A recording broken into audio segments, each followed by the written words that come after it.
আসসালামু আলাইকুম কলিজারা পুরা ভাইয়ারা সবাই কেমন আছেন? আশা করি ভালো আছেন। আলহামদুলিল্লাহ আপনাদের বোনও ভালো আছে। তো রোজকার মতো নতুন একটা ভিডিও নিয়ে আপনাদের মাঝে হাজির হয়েছি। এখন ইফতার করলাম, ইফতার করে ইফতারের আগে কিছু সদাই কিনছি, ভাবলাম আপনাদের সাথে শেয়ার করি। তো সদাই বাজারে গেছিলাম, বাজারে যেয়ে দেখি মনে করেন বাজার একদম ধোয়া পোছা, কিছু নাই, মাছ নাই, মাংস খালি মুরগি আছে আর গরুর মাংস আছে। তো আমি তো সকালবেলা মেয়েকে নিয়ে আবার ডাক্তারখানায় গিয়েছিলাম মেয়ের কান ওয়াশ করাতে। তো কান ওয়াশ করায় নিয়েছি।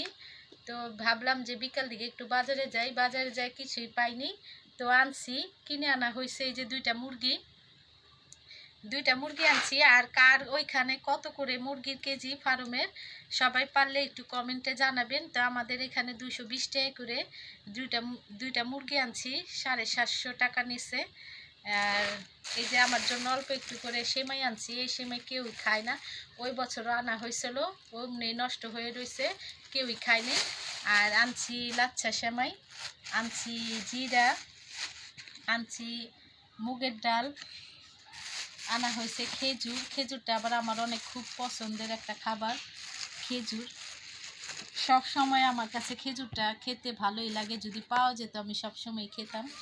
খেজুর আনা হয়েছে, 2 প্যাকেট দুধ, সকালবেলা দুধ দিয়ে লাচ্ছা সেমাই ঈদের দিন ভিজিয়ে দিব। আর আনছি লুডুস রান্না করে দিব ছেলে মেয়েকে, সেজন্য একালি ডিম আনা হয়েছে, ফ্রিজে আরও ডিম আছে। মেয়েকে তো অনেক ওষুধ খায়, তার সাথে ডিম দুধ খাওয়ানো লাগে। এখানে আনা হয়েছে পোলাও চাল, এখানে চিনি, এখানে জিরা আর কি 2 জায়গায় আনছি, জিরা আর এলো গরম মশলা। আর এখানে আনা হয়েছে 3 পদের ডাল, ওখানে মুগের ডাল, এখানে এটা বড় ডাল, আর এটা হলো মটরের ডাল। ঈদের পরের দিন ভাবলাম একটু খিচুড়ি রান্না করে খাবো, তা মুসুরির ডাল দিয়ে মিলিয়ে, মুসুরির ডাল ঘরেই আছে, তো মুসুরির ডাল আনি নেই, মুসুরির ডাল দিয়ে রান্না করব খিচুড়ি। এই জন্য এটা হলো খিচুড়ির জন্য চাল, আর এটা হলো বিরিয়ানি রান্না করবো ঈদের দিন, এই জন্য বিরিয়ানির জন্য চাল আনছি।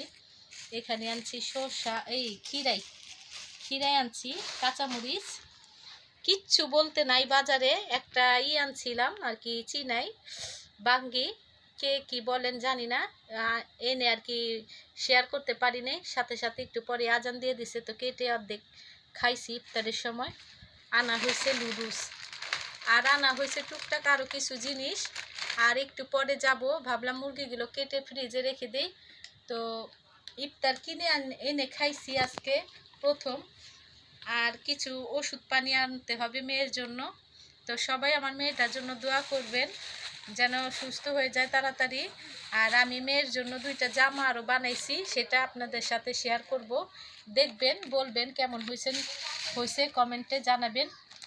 তো আজকের জন্য আল্লাহ হাফেজ। আর আজকে কি রান্না করব ভাবতেছি, ছেলে আসলে ছেলেকে নিয়ে যদি মার্কেটে যাই তাহলে তো রান্না করার হবে না বা লাগবে না, বাইরে থেকে খেয়ে আসবে। ছেলে আবার বাহিরে মার্কেট করতে গেলে আর কি তার বাহিরে না খেলে চলে না। তো আজকে রান্না না করতে পারি, ডাল রান্না আছে, যদি রাতে না খায় বা আমি না খাই তো ডিম ভেজে খাবো, কালকে রান্না করব। আর সেহরির জন্য ডিম ভেজে আর কি খেতে হবে সন্ধ্যা রাতে তো খাবে, তো যেটা খাই বা কি খাই বা মার্কেটে গেলে সেটা আপনাদের সাথে শেয়ার করব। তো ভালো থাকবেন, আমার ভিডিওটি ভালো লাগলে চ্যানেলটা সাবস্ক্রাইব করে দিবেন। আল্লাহ হাফেজ।